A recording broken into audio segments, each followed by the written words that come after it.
Čau! Te Karīna. Paldies, ka arī šonedēļ tu ieslēdz manu podcastu Vairāk naudas kopā ar Karīnu Kulbergu. Un es gribu paņemt šoreiz pašu sākumu, pirmās sekundītes pateikt lielu paldies, jo es no jums tiešām saņemu superīgu atgriezenisko saiti par to, ka jūs klausaties, ka jums patīk un sarunas ir vērtīgas. Tā droši vien ir arī tā svarīgākā daļa, ietvert kaut ko, kas katrā sarunā, katrā runātājā ir kaut kas īpašs. Un gribu pateikt arī lielu paldies Signet bankai par to, ka atbalsta šo epizožu tapšanu. Un šodienas runātāji mans stāsts ir arī mazliet savādāks un ļoti interesants, jo ik pa laikam es arī jums, kas mani klausās, savā Šionas profilā Instagramā uzdodu jautājumu, kas ir tās dāmas, kuras jūs gribētu dzirdēt. Un šodienas viesis vārds atskanēja gan tad, kad mums bija meetups un mēs tikāmies un mēs runājām un kāda no jums nāca un man teica, Klau, tuk, ir tāda fantastiska dāma, Anda Tanka, kuru ļoti gribās dzirdēt, kurā ir savs uzņēmums, kura ir gan uzņēmēja, gan prot domāt par naudu, prot ražot, prot darīt daudz lietu, un arī šajos te Instagram jautājumos viņas vārds atskanēja vairāk kārt. Līdz ar to, Anda, čau! Čau, Karīna! Prieks, ka tu esi atradusi laiku savā ražotājas ikdienā. Tiešām es teiktu, man pirmo reizi pie manis viesos ir uzņēmēji, kas tikai veic kādus pakalpojumus, kas ir arī brīnišķīgi, bet patiešām ražo. Tu esi Fermentful dibinātāja. Un man liekas, tev ir tāda brīnišķīga pieredze vispār Latvijā radītos zīmolos un Latvijā radītos uzņēmumos, kas ir ārkārtīgi interesanti. Un es gribētu ar tevi arī par to parunāt. Jo pirms tam tu esi bijusi caps vai kaps čoklatā. Ja? Caps, ja. Un tāpat tu esi bijusi arī Narcisā, kas vairāk ir tātad šis te modes zīmols, brands. Ļoti interesanti tā tava pieredze. Bet, zini, Ante, es gribu sākt mazliet atgriežoties pie tava karjeras sākuma, jo tava karjera sākusies ir tieši ar pārdošanas vadītāju un pārdošanas loma kā tāda, mēs arī šajā podkāstā esam to vairāk apsprieduši, ir tāda ļoti specifiska, tā kā spēt kādam tā kā paprasīt kaut ko par savu pakalpojumu, paprasīt vai naudu, vai lūgt viņam kaut ko pirkt. Pastāst varbūt mazliet par to, kā tik droši vien agrā vecumā pirmais šis te karjeras pagrieziens ir pārdošanā. Vai tas sakrīt ar tavu personību, vai tas veidojās procesa gaitā? Zini kā, es domāju, ka tas noteikti nav tā ļoti saistīts ar manu personību. Es esmu vairāk tāds introverta nekā ekstraverta. Un līdz ar to, manuprāt, pārdevēja spējas komunicēt, tur šī harizma un ekstravertums ir ļoti svarīgs. Bet, modes industrijā es sāku darboties studējot pirmajā kursā. Es mācījos materiālu tehnoloģijas un dizainu, kur mēs mācījāmies par tekstilu materiālu, fizikālajām, ķīmiskajām īpašībām, kā sakombinēt pareizos materiālus, lai tie būtu funkcionāli, ilgtspējīgi, lai gala valkātājs justos ērti. Un gala beigās, lai to apģērbu, ko mēs valkājam, mēs varam, būtībā, tā ir tāda sava veida investīcija, kur mēs ilgstoši varam izmantot. Un, pēc pirmā kursa es meklēju prakses iespējas, jo es ļoti ātri sapratu, ka es gribu izbaudīt to īsto modes dzīvi, kā pa īstam modes uzņēmumu. Sajust uz savas ādas, ja? Jā, izprast, jo akadēmiskās zināšanas vienmēr ir viens, un tad tā praktiskā darbošanās ir kaut kas pavisam cits. Un tad es arī varbūt kā tādu eksperimentu, kur es saprastu, vai tas, ko man māca, ir arī tieši tas, kas pa īstam notiek modes uzņēmumā. Un, Narcis tajā laikā bija ļoti redzams tāds spēlētājs modes industrijā, un Alise tieši tad bija izsludinājusi tādu vasaras praksi. Es pieteicos un nosūtīju savu motivācijas vēstuli, un tieši kāpēc es vēlos būt šajā uzņēmumā, un es biju ārkārtīgi priecīga, kad mani akceptēja. Es sāku. Un tad palēnām soli pa solim tu iepazīsti to īsto modes uzņēmuma garšu, kas manuprāt, nemaz nav tik rožaini, kā tā varbūt no ārpuses izskatās. Nav tik glamūrīgi tas viss. Nav tik glamūrīgi, nav tik, nav tikai tas, ka tu skaisti uzdizainēji kleitu, tērpu, ko. Un skaties dzer šampanīti. Skaties dzer šampanīti un vēro, kā modelis defilē pa mēli. Tur ir tāds ļoti, ļoti smags darbs aizskatuvē. Tur atbilstošs, piegādātājs audumiem, modeļu šo te tehnisko izpildījumu izstrādāt, pēc tam lookbooki, fotografēšana. Un tas bija laiks, kad arī sociālajie mēdīji vēl nebija tik liela, nespēlēja tik lielu nozīmi pārdošanā. Tas bija vairāk tāds cilvēku un kā tu attiecības. jūties tajā? Tu aizēji uz praksi, tu ieraugi to realitāti, tu ieraugi to, ka kaut ko tu mācījies akadēmiski, kaut kā dzīvē tas izskatās varbūt vispār pavisam savādāk, un tagad tev ir tā pārdošana. Kāpēc es tev par to jautāju? Mēs tik daudzām viesēm esam runājuši, man liekas, Evita Stopiņa tā brīnišķīgi teica par uzņēmumu, ko viņa veidoja, ka viss ir tā sākumā, ir tās rozā brilles, un tev viss tā patīk, un tad tu pēkšņi saproti, bet tev ir arī jāpārdod, lai tas uzņēmums tā kā funkcionētu, tev īstenībā vajag iziet ārpus visa tā tikai skaistā rožainā, un tagad iet pie kāda un prasīt, un man likās, viņas stāsts bija tik brīnišķīgs, tādā ziņā, ka tas ļoti cilvēcīgi, katrs no mums to, es domāju, var ļoti labi atpazīt, tādu to barjeru, to nērtumu, teikt, ok, bet īstenībā man ir jāiet un man ir jāpaprasa par to naudu, man tā kā ir jānosaka cena, ir jāstrādā ar tiem klientiem. Kā tu sevī to sajūti? Vai, īpaši tāpēc, ka tu minēji, ja tu esi introverts pavisam, es domāju, ka tas ir vēl savādāk. Tas tā noteikti ir, jo atkal es ļoti spilgti atceros savu pirmo komandējumu un bija kolekcija salikta lielā čemodānā. Tas bija vienas dienas komandējums, manuprāt, uz Kopenhāgenu. Es biju atlasījusi potenciālos šos tā iepircējus, attiecīgi, kas ir iepircējs, ir mazumtirdzniecības tīkla vai vietas īpašnieks, kurš ir atbildīgs par tieši, piemēram, sieviešu apģērbu kolekciju iepirkšanu. Biju izvērtējusi, vai narcis stērpi skaisti iedarēsies viņu veikalā un kādus līdzīgus zīmolus viņi pārdod, un arī visu šo te tikšanās sarunājusi, un tagad es dodos, un tad, kad tu esi šajā tiešajā tikšanās ar šo te iepircēju, tu jau īstenībā nevari pārdot kaut ko, kam tu patiešām netici, kas patiešām nav kaut kādā ziņā tā pārliecība par to, kas ir skaists sievišķīgs apģērbs, piemēram, kvalitatīvs apģērbs. Un protams, es biju jauna, un tajā laikā kaut kāds pirmais komandējums, un tu vēl to visu pārunu procesu un to, kā ir jāpārdod, mācies caur tādu praksi. Bet katrā ziņā, šie augstie zvani, tie nebija mums nekas svešs. Mēs ļoti daudz zvanījām un runājām un stāstījām un sūtījām intro e-pastus, pēc tam follow-upojām, pēc tam aicinājām uz tikšanām, piemēram, izstādēs, kurās piedalījāmies. Jā, tas tāds nemitīga par sevi atgādināšana, arī pārvarēšana, jo tev liekas, ja tev pasaka, nē, viņam tiešām neinteresē, kāpēc man ir jāuzbāžas, bet atkal arī šobrīd man šī pieredze ļoti, ļoti nodara, jo ar ļoti daudziem partneriem, ar kuriem mēs šobrīd strādājam, tas mums ir prasījis vairāk nekā gadu, lai uzsāktu sadarbību.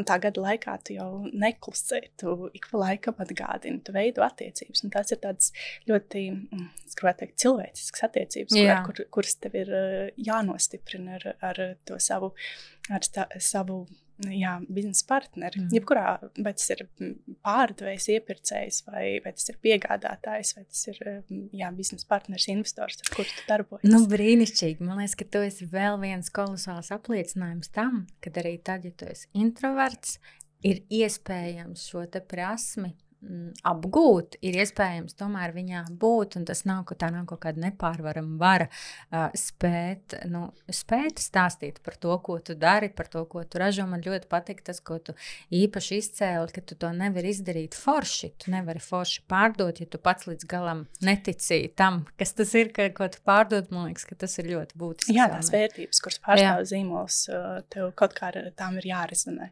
un tev ir jābūt tādai kaut kādā sinerģijā ar to, ko pārstāv zīmols. Tu nevarētu droši vien pārdot kaut ko, kam tu pilnīgi netici. Tas ir ļoti svarīgi. Nu tā, un tagad, Anda, pastāst man, kā notiek šis ceļojums, kurā tu esi narcis, jā, tas ir fashions, tā ir mode. Nu, lai vai kā, mani šie tādi varbūt aizspriedumi, bet tas ir, ir kaut kāds tie fashion show, ir kaut kāda, teiksim, šī sadaļa, tā glamurīgā sadaļa, un tad tu pārēji jau ražošanas virzienā, kas ir caps čokolats, un līdz finālā tu izveido arī savu uzņēmumu, kas ir pilnīgi ražojošs uzņēmums. Kā notiek šī Andas transformācija izstāst? Jā, tas tāda... Es gribētu teikt, kaut kur varbūt pat ļoti loģisks ceļš. No malas varbūt tas tā neizklausās, bet tad, kad es... sāku studijas, tad man bija mode, jo man vienmēr paticis kaut ko radīt ar rokām. Un redzēt to rezultātu. Un otrs bija pārtikas tehnologs. Un tad, kad es biju, manuprāt, narcisā kādu laiku jau bijusi, un man gribējās tādu straujāku izaugsmi. Un tajā mirklī tas nebija iespējams tieši modes industrijā, lai gan šī pieredze vēl mazliet pakavēšos, tur man tiešām deva tādu sajūtu, ka viss ir iespējams. Piedalīties, piemēram, Mercedes-Benz Berlīnas modes nedēļā, kur ir tas skaistums, bet tajā aizskatuvē ir tā visa struktūra. Katrs modelis ir asistents ar mikrofoniņu, kurš perfekti pasaka tajā mirklī, kurā mirklī viņai iziet, kādas mūzikas pavadībā viņai iziet, kā mēs ieguvām šo iespēju vienkārši tur būt un prezentēt tērpus. Bet jā, ka nav nozīmes, no kurienes tu nāc, jo Latviju nevar uzskatīt par kaut kādu milzīgu modes meku, vai ne?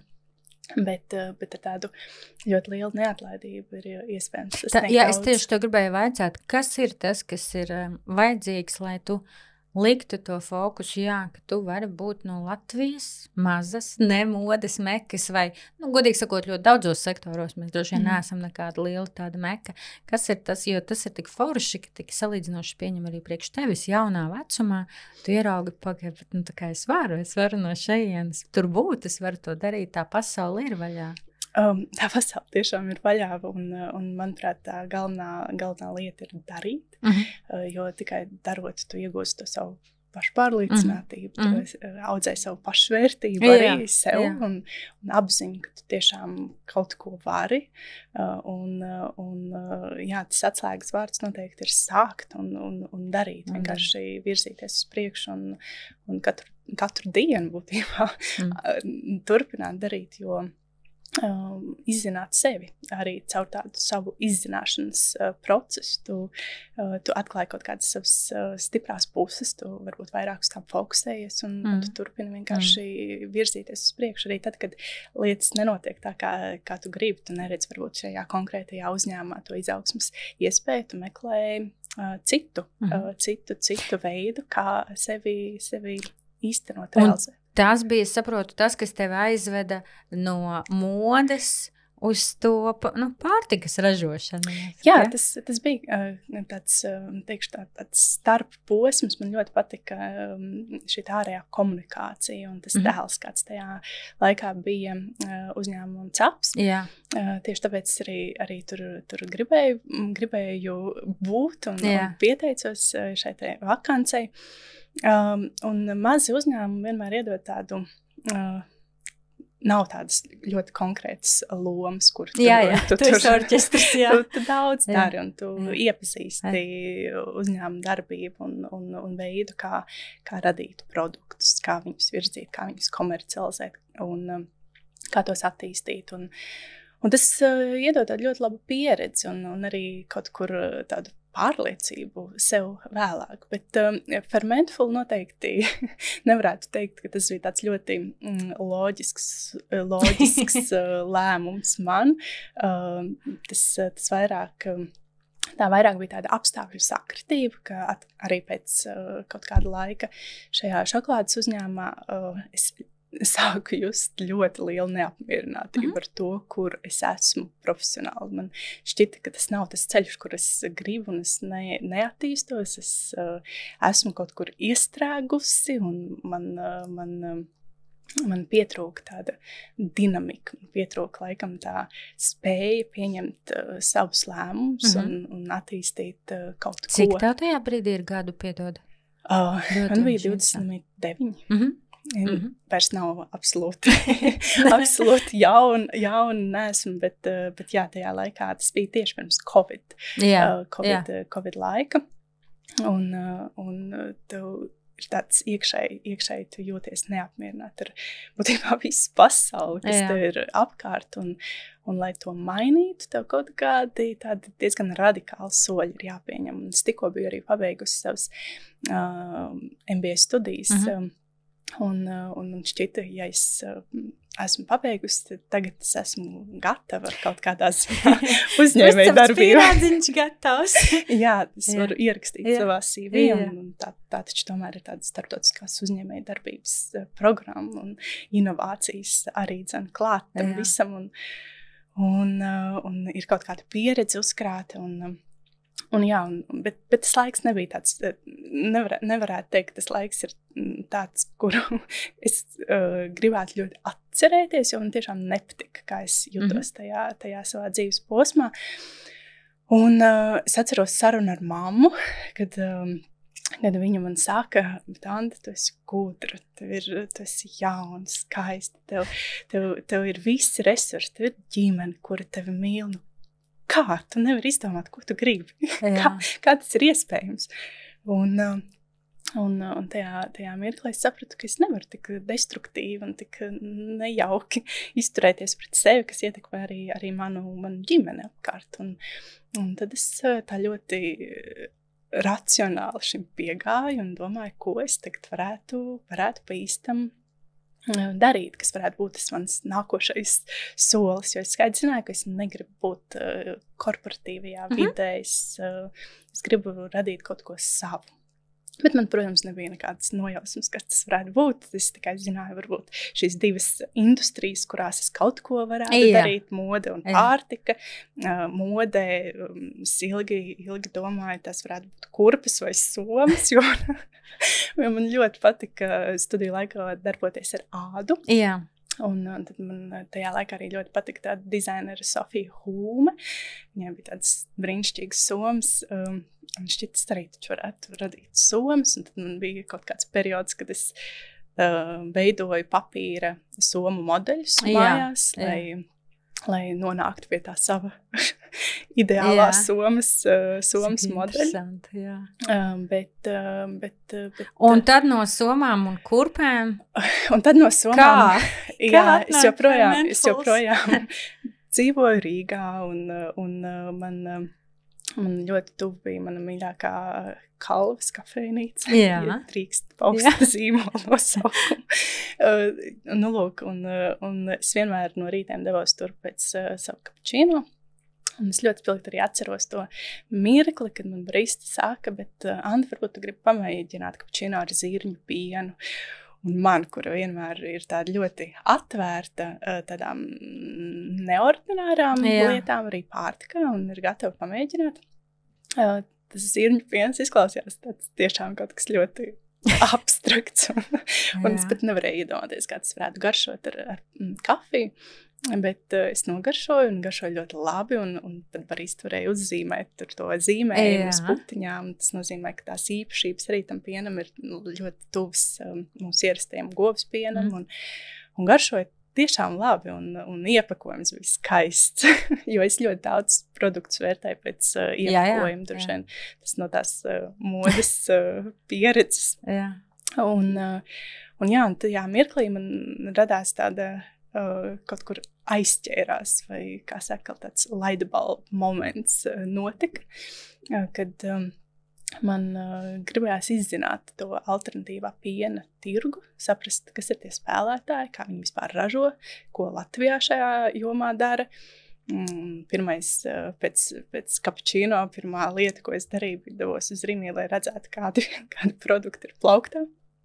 Un jā, tas bija tas pirmais aizmetnis tam visam, bet, protams, tas tāds domāt, ražot alternatīvo pienu, iepakot tetrapakā, lai nodrošinātu to nepieciešamo derīgumu termiņu.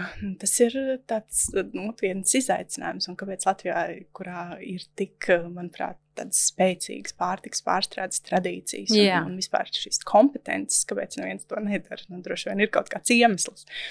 Un es atceros pirmo zvanu Latvijas biotehnoloģiju universitātei, lai saprastu, kas notiek šajā lauciņā, jo skaidri zināju, ka es gribu, ja es kaut ko tādu darītu, tad es noteikti gribu to produktu izstrādāt tādu zinātnisku pamatotu un atbilstošu tādām visām nepieciešamajām prasībām un nevis kaut ko čubināties mājas virtuvē, kamēr nonāk līdz kaut kādam produktiņam.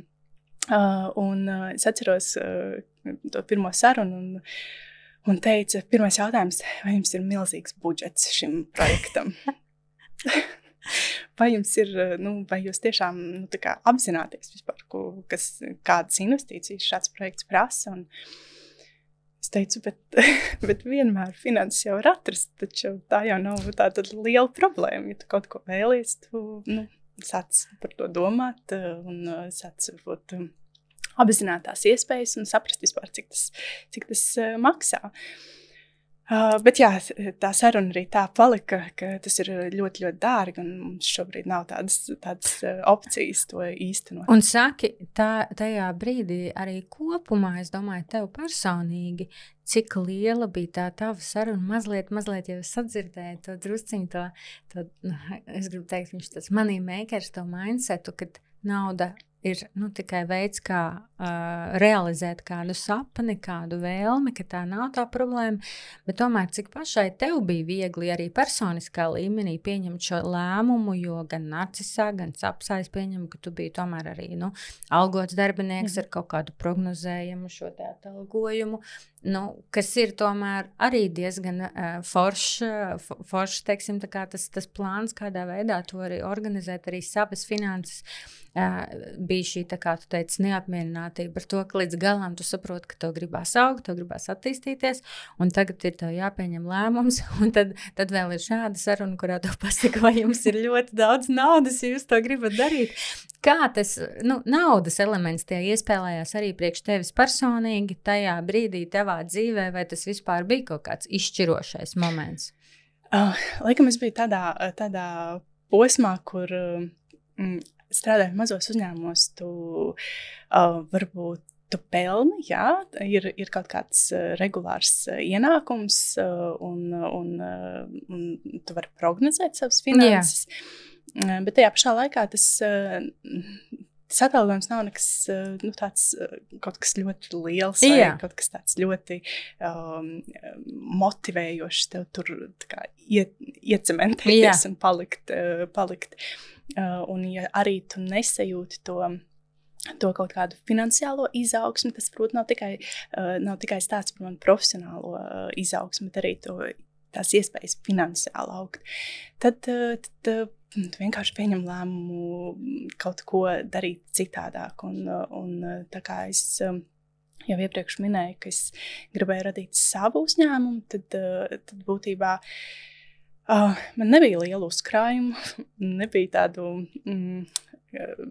vairāku mēnešu drošības pilvens. Man nebija šāda ļoti, ļoti droša sajūta par to, ka es tagad attīstot savu uzņēmumu, piemēram, gadu varu mierīgi nedomāt par šo. Bet tas, ko es zinu, un par ko es esmu pārliecināta, man ir ārkārtīgi atbalstoša ģimene. Un šajā gadījumā ģimene bija tas mana atbalsta platforma šajā te avantūrā, ja to var tā nosaukt pašā sākumā. Un noteikti bez savu vecāku un brāļu atbalstus noteikti nevarētu domāt par sava uzņēmuma izveidošanu. Un es vienmēr viņam saku, ja kādreiz man izdosies izveidot tādu savu ģimeni, tad es gribētu nodot viņam to sajūtu par to drošību, ko man vecāki ir man spējuši, un manam brālim, protams, arī nodot. Tas, ka tev var būt saknes, un tev var būt arī spārni, un mēs vienmēr atbalstīsim tevi tajā sapņu lidojumā, un būsim tā drošā vieta. Un tas ir ļoti svarīgi arī tad, kad tu meties iekšā šādā nezināmajā, jo tu jau nevari paredzēt daudzas lietas. Un īpaši attīstot šādu te jaunu produktu, kas būtībā tirgu vēl neeksistē. Tas teica vienmēr tā, ka tu varēji izvēlēties kaut ko tādu vienkāršāku, kaut ko paredzamāku, kaut ko tādu, kas nav tik resursu prasošs. Nu, lūk, un tu jau ieminējies, un es domāju, ka neko jau sliktu arī šie cilvēki tajā universitātē nebija domājuši tev prasot par tām lielajām finansēm, jo droši vien tā bija tā viņa pieredze, un vispār jau ražotājiem, es domāju, ir skaidrs, ka tas uzreiz, tas ir kaut kas tāds gruntīgs, tas prasa būtībā šo te kaut kāds diezgan lielus ieguldījumus, cik ātri tajā procesā tu saproti, ka tev ir jāiet ārā un jāmeklē kādi investori un jāiet un atkal jāpārdod, bet vēl pat ne tas produkts, bet tā ideja par to produktu. Ideja, tieši tā. Ideja, kas nav vēl pat tādā materiālitātē ietērpta, vai ne? Un to es sapratu jau pašā pirmajā dienā. Kopš mirkļa, kad es nolēmu kaut ko šādu darīt, es skaidri zināju, ka es gribu validēt šo biznesa ideju, kas sākumā nebija kefīra veidīgs dzēriens no zaļiem griķiem, tas bija piens no zaļiem griķiem. Tā bija tāda pati sākuma ideja. Un mēs pašā sākumā piedalījāmies ļoti daudzos dažādos starptautiskos konkursos, kurus organizēja tādas lielas pārtikas nozares, tāda liela pārtikas nozares spēlētāji un dažādi starptautiski akceleratori. Mums bija tikai tāda abstrakta doma par to, kāds produkts varētu tikt ražots, kas mums būtu nepieciešams, kādas iekārtas, kādas funkcionālās īpašības, kāds būs derīguma termiņš mūsu produktam, lai mēs to tālāk varētu komercializēt. Bet interesantākais bija tas, ka visos šajos starptautiskajos projektos, kuros mēs piedalījāmies, mēs tikām tā fināla kārtā, tikām tā pamanītas, un tas bija tāds ļoti spēcīgs impulss indikators tam, ka kaut ko mēs darām pareizi. Un viens no šādiem te arī konkursiem, kur žūrijas pārstāvis mums jautāja, tieši pastāstīt, kas būs tā jūsu unikalitāte šim produktam, kas būs tas atšķirīgais, jo tajā laikā jau alternatīvo piena tirgus bija ļoti piesātināts un tādi ļoti tirgu labi zināmi zīmoli, brendi jau bija diezgan spēcīgas pozīcijas tirgu ieņēmuši, un to var arī redzēt, ieejot jebkurā tirzniecības veikalā. Un, protams, mums bija tāda naiva doma par to, ka tie zaļie griķi mūs izglābs. Tas, ka mēs izmantojam tādu unikālu izējumateriālu, kā zaļos griķus, kas dabiski nesatur glutēnu, ir bioloģiski un tā tālāk. Un viņi jūs transformējam un piešķiram tam pienam subtīgas īpašības. Nē, zaļie griķi mūs neizglāba. Viņš jautāja, tas žūrijas pārstāvs jautāja, bet kas vēl bez tiem zaļajiem griķiem? Jums ir, varbūt, mārketinga budžets, jums ir liels, tā, ka jūs varēsiet tādu vēdienu iet tirgu un pateikt, šis ir izcilākais zaļo griķu piens tirgu. Tas jums arī nebija. Okay. Tas mums arī nebija, bet lai mēs, jo parasti ir jāsniedz kaut kāda atbilde. Tu nevari tā vienkārši pateikt, mēs nezinām šajā mirklī. Ja tu gribi attīstīt kaut kādu projektu, produktu, tad vismaz tev vajadzētu būt pārliecināti. Tagad bungas. Un tajā mirklī mēs teicām, bet pa īstam mēs domājam, ka to zaļo griķu pienu mēs plānojam fermentēt un gala rezultātā iegūt tādu augu valsts kefīra dzērienu, kas ir bagāts ar probiotikām, funkcionālajām īpašībām, attiecīgi palīdz gremošanai, imunitātei. Un es ļoti labi atceros to mirkli, kad žūrijas pārstāvis viņš paskatās uz mums, jo tajā mirklī, kad mēs dibinājām Fermentful, mēs bijām divas founders uzņēmumu. Viņš tā, šis jau izklausās labāk, ticamāk attīstīt šo ideju. Un kopš tā mirkļa mēs arī ļoti pārliecinoši virzījāmies šajā fermentācijas lauciņā. Gribējām saprast, kā mēs no tā zaļo griķu piena varam iegūt šo kefīra veidīgo dzērienu.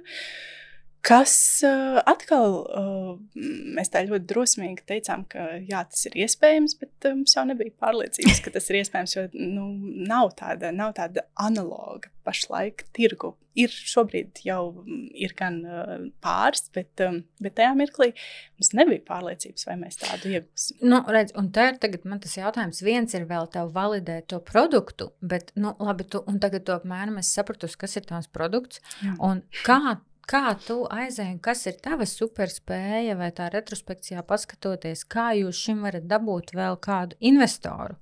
Jo, kā jau tu minēji, droši vien pirms 20 gadiem pavisam nebija šīs te alternatīvas un dažādie produkti, jau pirms 5 jau viņi bija un diezgan daudz un piesātināti, un tā kā Latvija, fermentēts produkts, zaļiem griķiem, zaļie griķi, kefī.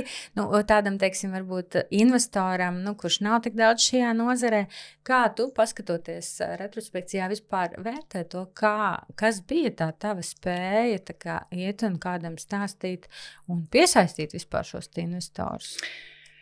Es zinu, kā, manuprāt, tā ir tāda ļoti liela neatlaidība, tāda kaut kur stūrgalvība, kā mūsdienās mēs nevaram, mēs ražojam pienus un jogurtus no sēklām un riekstiem, un mēs nevarēsim izveidot kefīru no zaļiem griķiem. Tas nav iespējams. Vienkārši tāda atbilde vai tāds ka tas nav iespējams. Tāda lieta manā varbūt pārliecībā par to produktu, tad, kad mēs viņu attīstījām, nebija. Es biju pārliecināta, ka tas prasīs laiku, es biju pārliecināta, ka tas prasīs šīs kompetences, zinātnieki, mikrobiologi, šo sadarbību, prasīs izzināt šos proteīnus, kurus mēs izmantojam. Un tas arī ir ļoti interesants stāsts. Tieši sākās Covid, kad mēs sākām šo produktu izstrādes procesu, un tajā laikā mana biznesa partneri, viņa devās uz Baliju. Es dzīvoju pie saviem vecākiem, un mums tehnologs un mikrobiologs bija Jelgavā. Bija tāds 3 stūris. Yeah. Un Oksana deva uzdevumu mūsu tehnologam Jelgavā. Viņi eksperimentēja un sūtīja mēģinus uz manām mājām ar to produktu, kas viņam ir sanācis. Un es degustēju, pierakstīju skrupulozi visas lietas, kā šis produkts garšo, ar kuru proteīnu, cik ilgu laiku tas ir fermentēts, cik ilgu laiku sildīts un tā tālāk, tas viss nianses. Un sākumā tā bija tāda, man šķita bezcerīga situācija, jo es vienmēr saņēmu tādu gaišu zaļganu šķidrumu, mēģināju, kurš absolūti nelīdzinājās ne vizuāli, ne garšas ziņā kefīram. Un šķiet, cik ilgi mums vēl šis viss būs jādara, lai mēs nonāktu pie kaut kāda potenciāla prototipa, jo šādu produktu mēs nekad nevarētu prezentēt nevienam investoram un teikt, šis būs kefīrs, jo tas nebija. Bet tad vienā mirklī būtībā mēs kaut kā laikam tā kombinācija, izēvielu kombinācija bija tāda, un izmantotā fermentu kultūra bija tā, kas iedeva vēlamo konsistenci, vēlamo tādu garšu, un kopš tā mirkļa tad mēs arī to uztver to receptūru, kur būtībā tādā ļoti eksperimentālā procesā mēs arī izstrādājām, turpinājām attīstīt un slīpēt. Un gājāt pie tiem investoriem un teicāt, ka šis ir kaut kas, kam jūs tā kā... Jā, mēs gājām. Atkal, protams, mums pirms tam bija arī tādi, teiksim tā, fake produkti, kurus mēs, lai panāktu to maksimālo līdzību, mēs izmantojām, tur fermentējām, piemēram, to pašu zirņu pienu, lai panāktu to kefīrīgumu.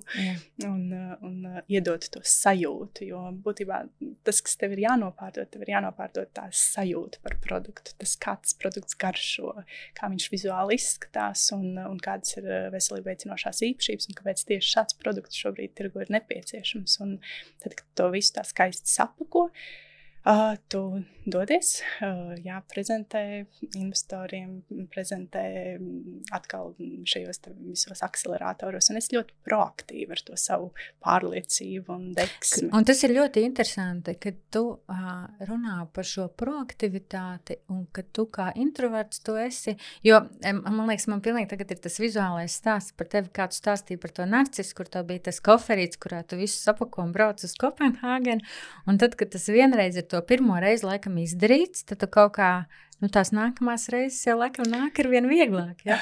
Es domāju, ka jā, tieši tas, ko manuprāt, arī es minēju, ka darīšana ir tas atslēgas vārds, un ja tu nedari, tad arī nekas nenotiek, un būtībā, ja tu izveido savu uzņēmumu, tad tu esi vienīgā, kas kaut ko arī var darīt, un pašā sākumā īpaši, kamēr tu nonāc līdz kaut kādam uzņēmuma attīstības līmenim, kad tu vari varbūt sākt algot kādu darbinieku, kuram deleģēt kaut kādus pienākumus, bet tajā sākuma fāzē, būtībā tu nosaki to, kā uzņēmums attīstīsies vai neattīstīsies. Ja tas neattīstīsies, tā ir tava atbildība, tavs lēmums, tu nevar nevienam uz nevienu novelt vainu. Tas ir tas, cik daudz tu esi izdarījusi un cik daudz tu tos augstos zvanus vai cik daudz pieteikumus tu esi uzrakstījusi un kas no tā viss ir realizējis. Un tad, kad kaut kas realizējas, tad tas ir ļoti forša sajūta. Tu virzies uz priekšu, tev atveras kaut kādas jaunas durvis, tu ej tālāk. Un cik viegli tev ir bijis ievirzīties arī tajā naudas pasaulē, naudas piesaistes pasaulē, tajā leksikā, tajos nosacījumos, jo skaidrs viens ir tā kā nopārdot, atrast, kā tu nopārdot par kādu cenu savu produktu un, teiksim, fināla patērētājiem atrast tur klientus, bet arī šīs te attiecības ar tiem investoriem. Vai cik daudz tas tev pašai prasīja, tā kā izprast, kam tu vispār piekrīti vai kādi ir tie nosacījumi? Kas bija tev palīgi tajā procesā? Tajā procesā es gribētu teikt, ka tu daudz pēti internetā pieejamos resursus, protams, primāri, un, diemžēl, tad vēl nebija ChatGPT, kurš būtu ļoti liels palīgs. Tās personīgais investīciju advisors. Bet šajā procesā es gribētu teikt, ka man ir bijuši ļoti daudz tādu vērtīgu mentoru, kurus es arī esmu diezgan proaktīvi uzrunājusi, piemēram, LinkedIn vai satikusi izstādē, un kuri joprojām ir mans tāds ļoti spēcīgs atbalsts kaut kādos mirkļos, kad es nezinu vai nesaprotu, kā varbūt rīkoties, un man ir nepieciešama šī saruna, un kas ir pārsteidzoši, viņi visi ir vīrieši, un joprojām es domāju, ka šī pārtikas nozare un vispār ražošana un uzņēmējdarbība, lai arī kā mēs ļoti gribētu, ka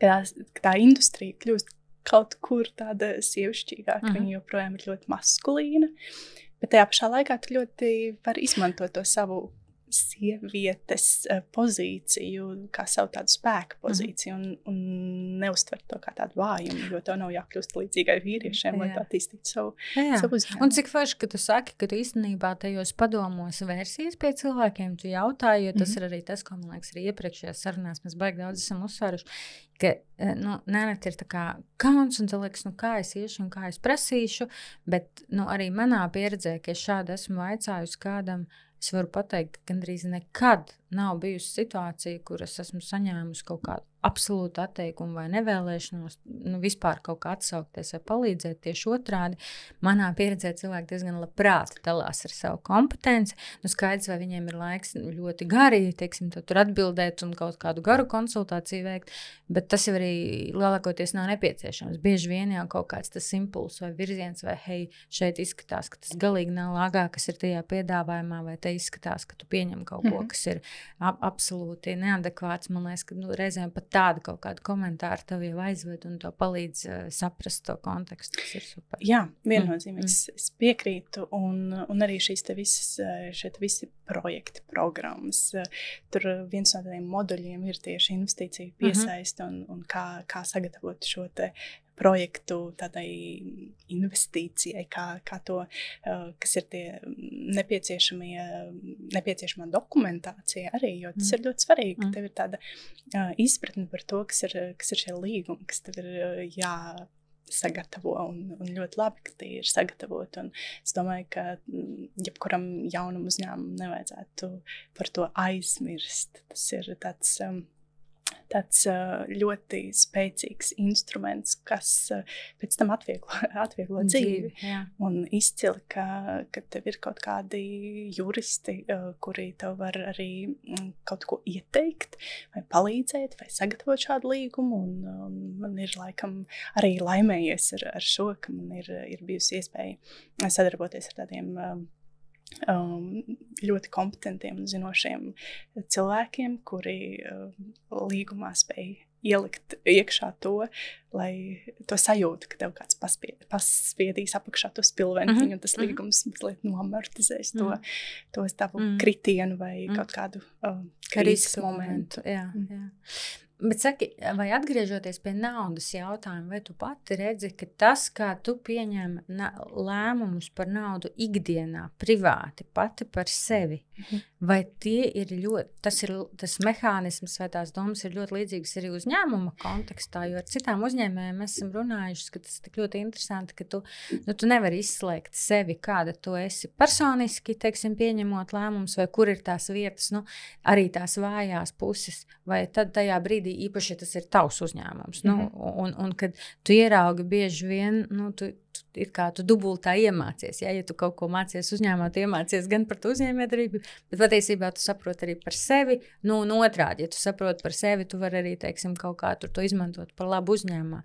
Kas ir tie, varbūt tavi izkristalizējušies tā sapratne īstenībā par to, kāda tu esi ar naudu, un kas būtu tie tavi tagad zelta tādi likumi, ja būtu jāapkopo? Jā, es domāju, ka tās ir tomēr mazliet tādas divas atšķirīgas pasaules, uzņēmēja darbība un finanses tajā un personīgās finanses. Okay. Es domāju, ka tas mindsets, protams, viņš kaut kur pārklājas, bet īpaši agrīnas stadijas uzņēmumam tā asinsrite ir tas tavs cash flow, un tad parasti to, ko tu vari atļauties, tas ir diezgan limitēts sākumā. Tev ir jādomā, kur tu investē un kas nesīs to lielāko atdevi. Vai kas pietuvinās tevi kaut kādam tam pārdošanas mērķim. Un tas parasti ir tāds ilglaicīgs process, kā es minēju sākotnēji, īpaši pārtikas nozarē, tās ir tāds ļoti ciešu attiecību dibināšana ar piemēram, mazumtirdzniecības tīkliem, ar kuriem tu sadarbojies.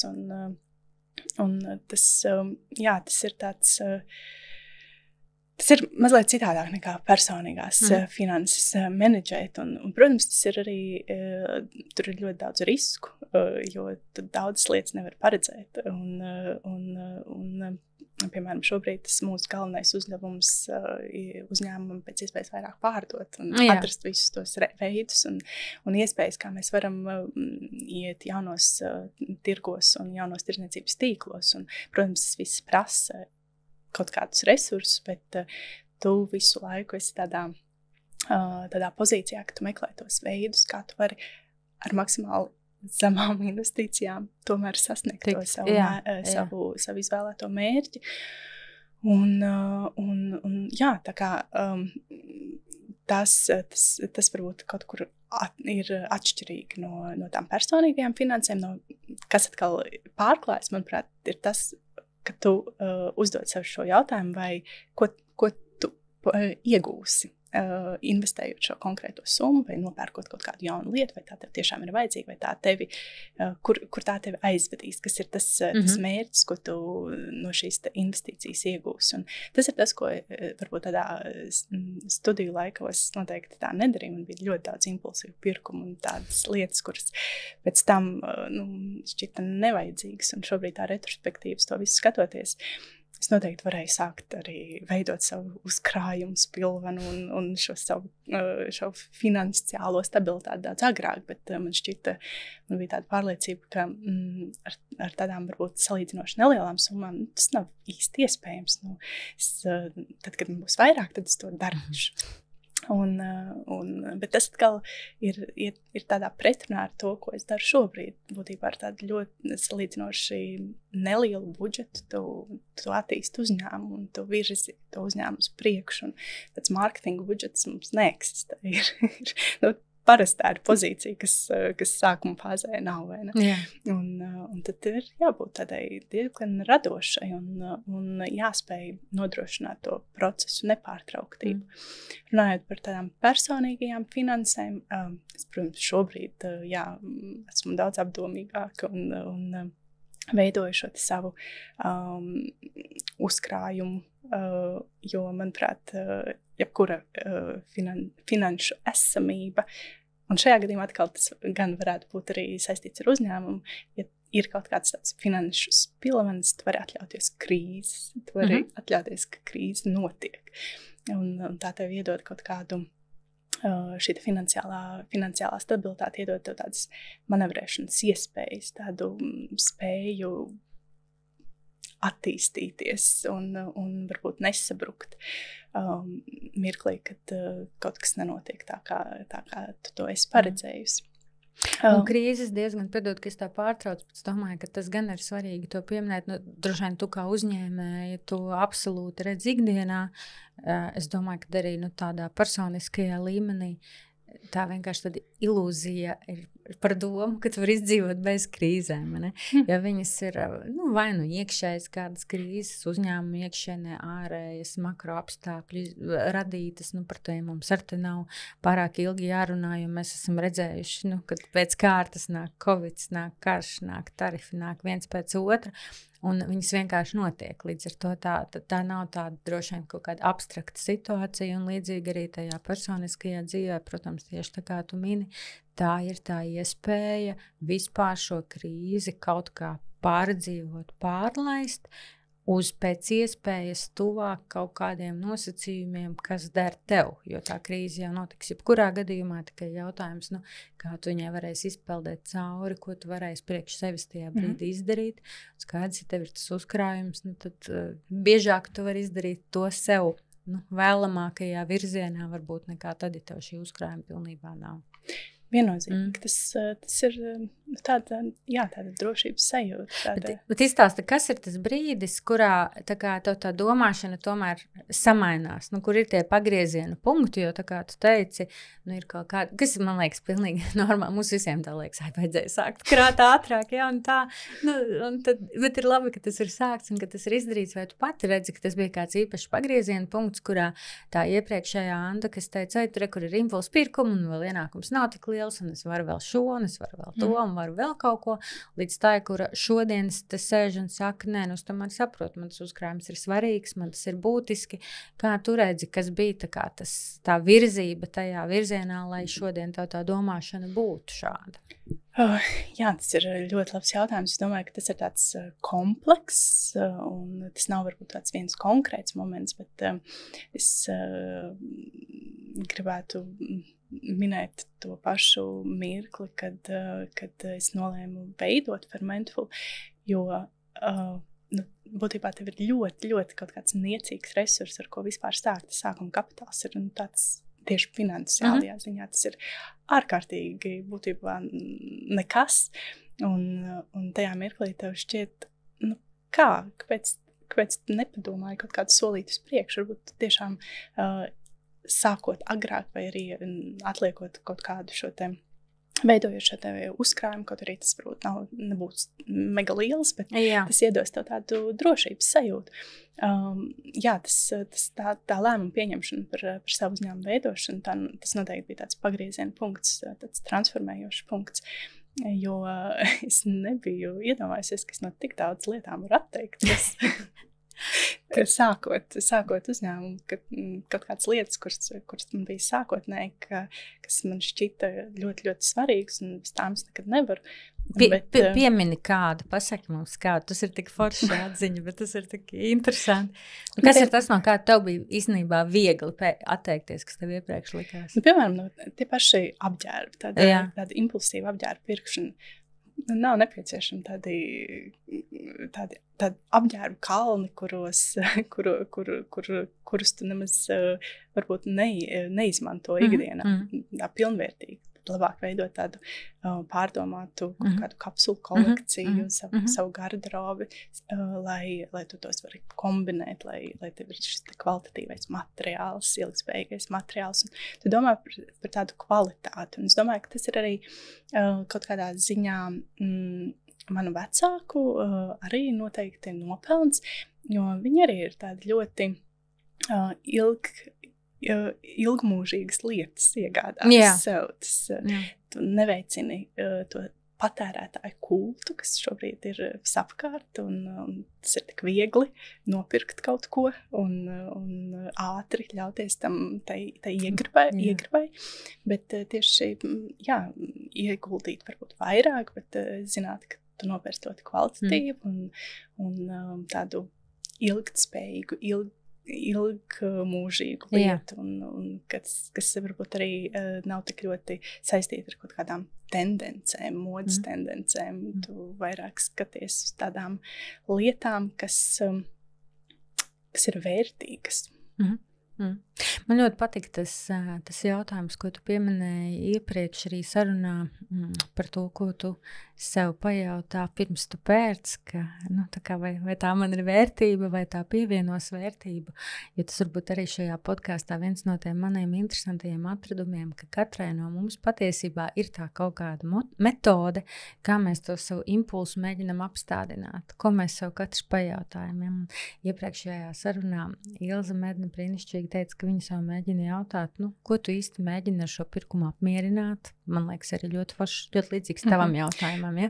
Tā kā drusciņi vēlreiz pastīties, vai tu to vienkārši dari, tāpēc, ka tu esi piekususi vai dusmīga, vai ir kaut kāda cita lieta, ko tu īstenībā ar viņu risini. Man ļoti patīk, ka dažām dāmām ir tā, ka viņām ir, pieņemsim, es esmu viena no tām, kas es varu ielikt to groziņā, bet pagulēt nakti un no rīta saprast, man 90% no tā nevajag. Citas dāmas ir tādas, kurām ir jānopērk, bet tad viņas nākamajā dienā aiznes atpakaļ, jo viņas ir dabūjušas to sajūtu. Katram ir tā sava metoda, un tur nav droši vien kaut kāda pareizā vai nepareizā, bet forši, ka mēs varam padalīties ar to, kas ir tas praktiskais veids, jo tādā ideālajā pasaulē, protams, nevienam no mums nevajadzētu iekrist tādos impulsos, mums vajadzētu būt racionāliem, bet dzīve ir dzīve, mēs katrs mēģinam atrast tos risinājumus. Tas mans praktiskais ieteikums droši vien, vai nevis ieteikums, bet paradums, ko es pati sevi attīstu, ir nepirkt uzreiz. Varbūt uzlaikot, un ja šis apģērbs skaisti žakete vai zābaka vai kaut kas tāds, tev ir ilgstoši par to jādomā, un tu jau esi savā prātā izdomājis, ar ko tu vari to konkrēto lietu sakombinēt no savas garderobas, un varbūt cik jau tādus outfitus tu varētu ar to izveidot. Tad iespējams tev ir tāds pamatojums, jau sāk rasties tāds racionālāks pamatojums šai konkrētajai lietai. Tas ir viens tāds praktiska lieta, ko es cenšos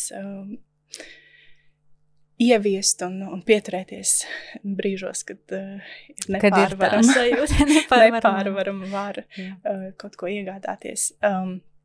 Man arī, protams, šis krājkonts, kurā varbūt tev nav tik viegli. Man liekas, arī vienā no tavām sarunām, kāda sarunas šī viesa runāja par to, ka ir kaut kāda barjera, kur tev ir jāpārvar, un kas neļauj tev tik viegli.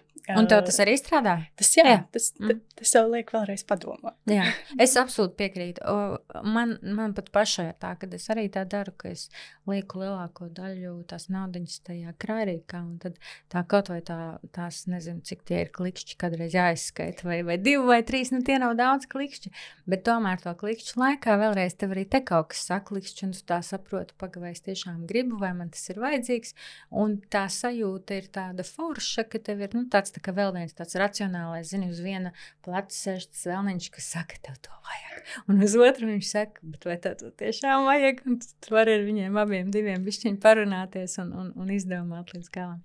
Ar ko tu vēl vari runāt par naudu, gan tādā personiskā līmenī, gan uzņēmuma līmenī, kas ir tie tavi sarunu biedri, jo tā tēma tomēr ir tāda diezgan, tāda tabū tēma, diezgan maz mēs par viņu arī runājam, ar ko tu runā par naudas tēmām?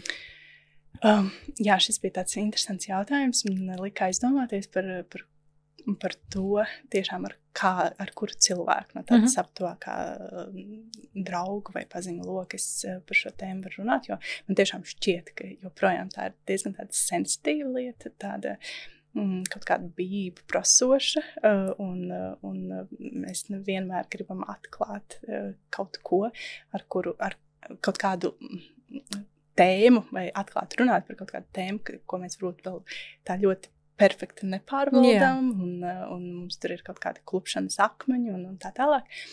Bet man ir viena draudzene, ar kuru par šo tēmu es noteikti varu runāt, un viņa ir tāda ļoti racionāla, un no viņas es arī ļoti daudz ko varu mācīties tajā, tieši kā viņa novirza savus brīvos līdzekļus kaut kādām investīcijām, izglītībai, auto, dzīvoklim, nekustamiem īpašumam vai investīcijai citos uzņēmumos, indeksu fondos, piemēram. Tā kā, man ir viena tāda draudzene, ar kuras tiešām dažkārt par šo aprunājos, bet man ļoti patīk klausīties cilvēku pieredzes. Tās, piemēram, arī tavs podcasts ir viens no tiem resursiem, ko es ikdienā patērēju, un man ļoti patīk. Jā, jo kā tie ir tādi, kā tu man arī minēji, tādi ļoti praktiski ieteikumi, un tu varbūt nejūties kaut kur viena šajā visā pasaulē, finanšu pasaulē, un ka arī tad, ja tu neesi sākusi jau šo te visu sakārtot no, 20 gadiem, tad pagaidām varbūt vēl nav pavisam viss nokavēts, tu vari sākt, un vienmēr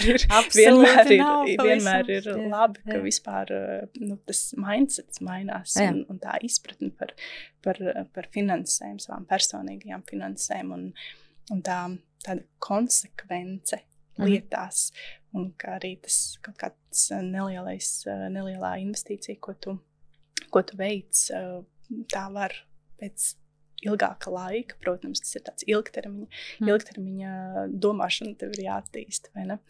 Un man ļoti patīk arī šis te neatkarīgais investors un viņa praktiskie padomi, tā kā manuprāt, pašlaik ir šī tēma ir kļuvusi diezgan aktuāla, un ir tie resursi, kurus mēs varam izmantot un izglītoties, un varbūt kaut kā reflektēt to visu, ko mēs dzirdam tādā savā ikdienā, un saprast, kā mēs to varam izdarīt. Bet man liekas tāda konsekvence, jebkurā darbībā, ko tu uzsāc, arī finanšu pratība.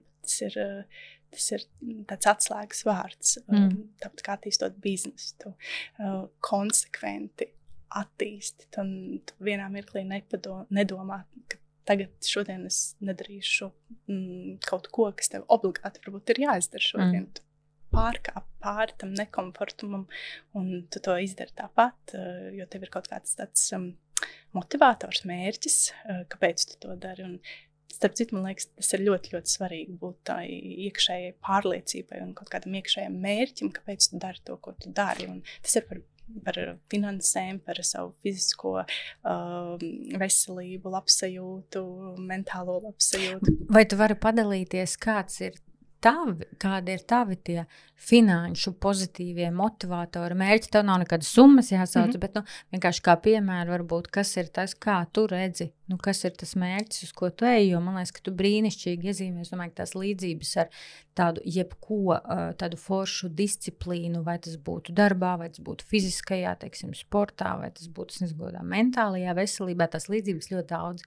Tev ir konsekventi, reizēm jādara vienkāršas, bet reizēm arī diezgan garlaicīgas lietas, kuras bieži vien varbūt negribi, un arī šajā te naudas un uzkrājumu un investīciju pasaulē ļoti, ļoti līdzīgi. Ja? Bieži vien ir kaut kādi jāievēro tās mazās lietiņas, kas sākumā tev liekas, varbūt šodien izlaidīšu, varbūt rītdien, un tad pēc tam to atmosties pēc 2 gadiem, un tu saproti, ka tu to īsti līdz galam neizdarīji. Un jā, arī mana pārliecība ir tāda, ka tie pozitīvie mērķi, kas ir svarīgi man pašai, nevis, kad es gribu, lai tu viņus validē vai kāds cits, bet tad ir mani mērķi, ko es gribu, lai tā nauda man izdara, ka tie ir, tas ir manā pārliecībā un ar klientiem, ko es strādāju, es redzu, ka tas ir visātrākais ceļš uz to, ka tev ir kļūst vieglāka tā disciplīna, tev kļūst vieglāk tos paradumus pamainīt.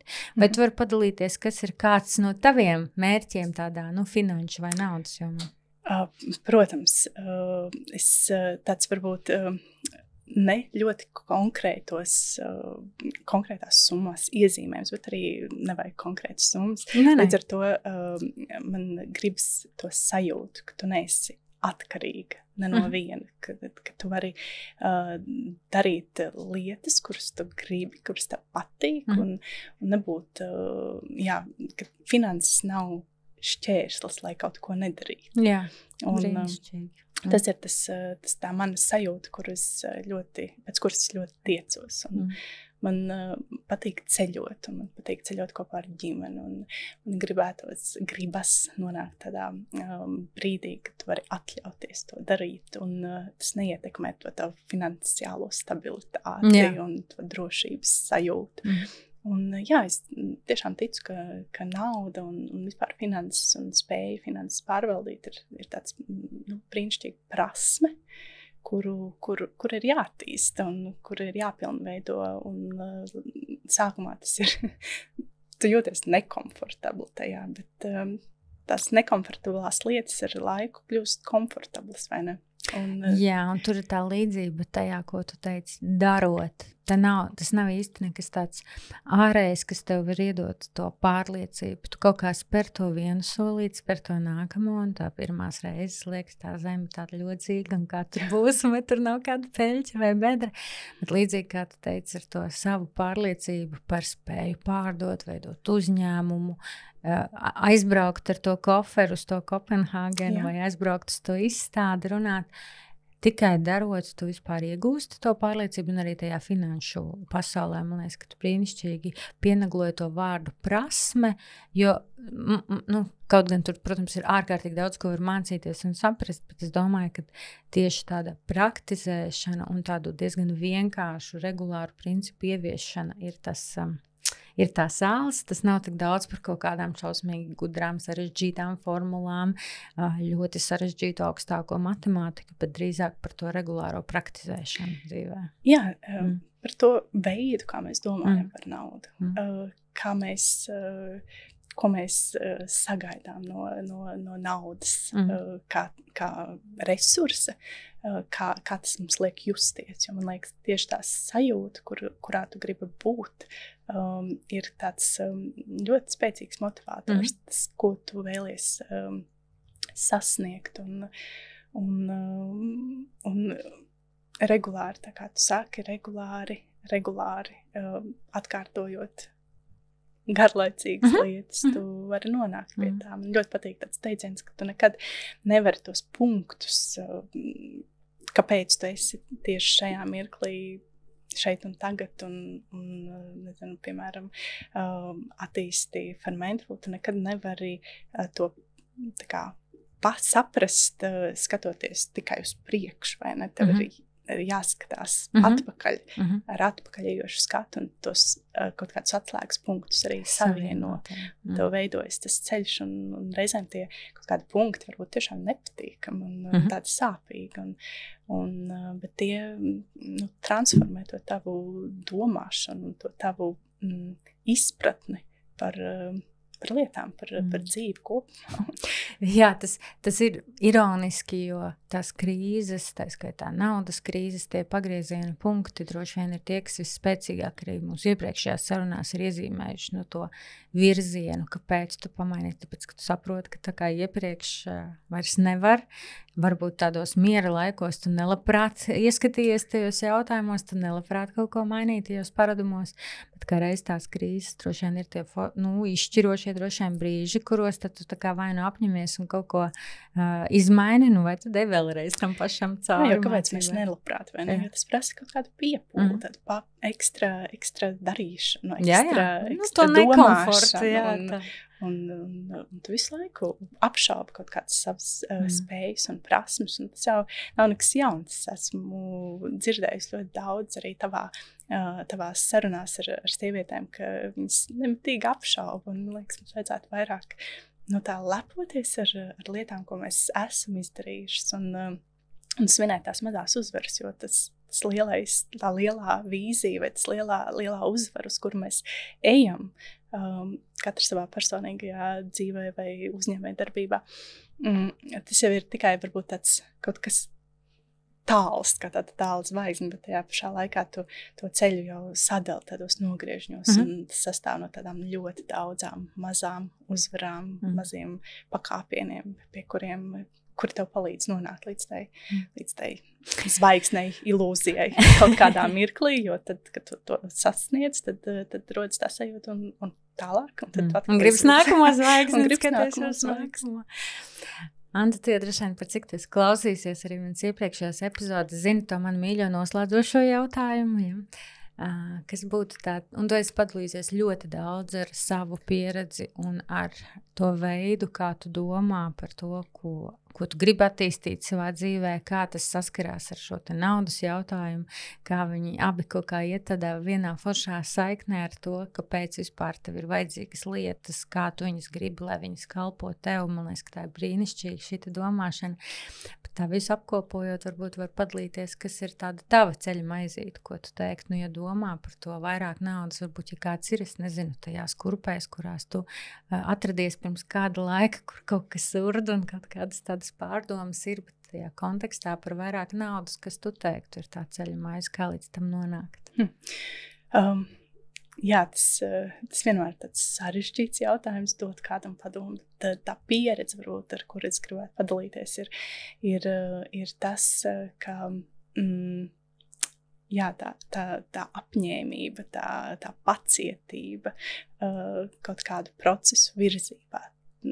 Jāsaprot, ka nekas skaists nenotiek ātri, un lietas prasa laiku, un jā, man liekas, tieši tā vārds konsekvence, kuru mēs jau esam vairāk pieminējuši, tas ir tāds ļoti, ļoti, ļoti spēcīgs atslēgas vārds to paradumu maiņai un arī virzībai uz kaut ko tu patiešām ļoti vēlies. Un arī izaugsmi, tad, kad tu sāc augt un liekas, ka lietas notiek un mēs esam tāda laba viļņa un viss virzās uz priekšu, un tas ir tieši tas, ko tu visu laiku esi gribējis, un tur arī ir kaut kāda sava sāpe un tās augšanas sāpes. Man ļoti patīk, kā viena, man liekas, amerikāņu uzņēmēja Leila uzvārdu neatceros, bet jā. Nekas ilgsim komentāros pēc tam. Viņa teica, ka arī augšanai ir sāpes, un tad, kad tu audz un attīsties, tas arī kaut kur sāp. Un tāpēc, man liekas, tieši tā darīšana, tā virzība, tā kustēšanos uz priekšu, neapmierinātība kaut kur sevi iekšā ar kaut kādiem procesiem, norisēm.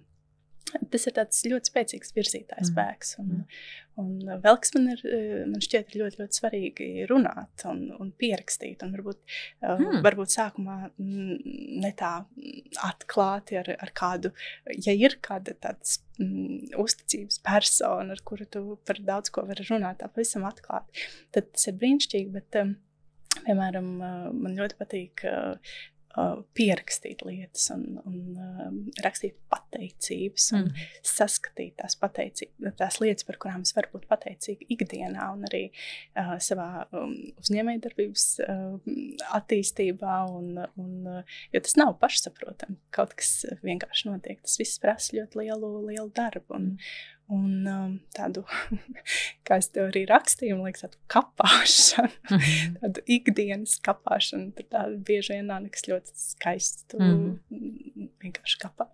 Bet tieši tāpat arī par šo te virzību uz vairāk naudas. Tu izvirzi to mērķi un uz to mērķi ej. Brīnišķīgi. Anda, liels paldies. Tik kolosāli tu pateici. Man tagad, es no katras sarunas ar kaut ko dzīvoju pēc tās sarunas, un man liekas, ka brīnišķīgi tu teici par to, ka nekas skaists netop ātri, tas prasa laiku, un par tām pozitīvajām augšanas sāpēm. Kaut kur man tas pilnīgi tā aizķērās, kas ir cik forši to uztvert kā tādu pateicību, tās piedzīvot un tās paņemt un izmantot tam, lai tu kaut ko radītu, tu padarītu mazliet vairāk, tu pakapātu mazliet vairāk reizēm, izdzītu sevi cauri tām lietām, kuras negribās un kuras ir garlaicīgas, pat lai izveidotu kaut ko skaistu un kaut ko priekš sevis. Brīnišķīgi. Paldies tev, Mieša, par sarunu. Paldies tev. Jums par klausīšanos. Līdz nākamajai nedēļai. Atā.